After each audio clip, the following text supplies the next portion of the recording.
கிட்டத்தட்ட 10ஆம் இடம் வழுக்கும்போது என்ன ஆகும்னா, இந்த 10ஆம் இடம் தான் உங்ககிட்ட மட்டும் சீக்ரெட் சொல்றேன். 10ஆம் வீடு தான் மாமனார், மாமியார் வீடு. இதுவரைக்கும் சண்டை போட்டு சொத்து குடுக்க மாட்டேன்னு சொன்ன மாமியார்லாம் வந்து உங்ககிட்ட குடுக்க போறாங்க. மாமியாரோட நகைலாம் உங்களுக்கு தான் வரப்போது. வந்தா கமெண்ட்ல சொல்லுங்க சரியா? ஸோ மேஷராசி பெண்களுக்கு நகை சேர்வதற்கான வாய்ப்பு 100 விழுக்காடு இருக்கு. நெறைய பேர் வெள்ளியில இன்வெஸ்ட் பண்ண போறீங்க, இடத்துல இன்வெஸ்ட் பண்ண போறீங்க.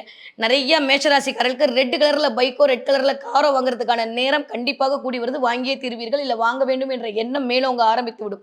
எனக்கு தெரிஞ்சு இன்னுமே உங்க சுயஜாதகம் நல்லா இருந்ததுன்னா, போன குரு அதிசார பயிற்சியிலே அதுக்கான வாய்ப்புகள்லாம் நடந்திருக்கும். இல்லாட்டி அப்போ ஒரு பிள்ளையார் சொல்லி போட்டு இந்த நியூ இயர்ல அத நீங்க பர்ச்சேஸ் பண்ணி மகிழ்வதற்கான வாய்ப்புகள் 100 விழுக்காடு இருக்கு. 4ஆம் இடம் என்று சொல்லக்கூடிய இடம் இயங்க போறனால, தேவையெல்லாம் ஃபுல்ஃபில் ஆக போகுது. அவ்வளோதான்.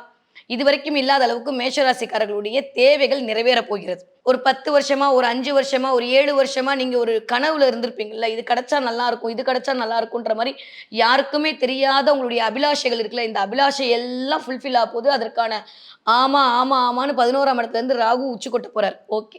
ஆனா எதுல கவனமா இருக்கணும்னா, நட்பு வட்டங்களிடம் மிகுந்த கவனமாக இருக்க வேண்டும். நான் போன தடவ சொல்லும்போதே சொன்னேன். 3ஆம் இடத்துல வந்து குரு உட்காராரு.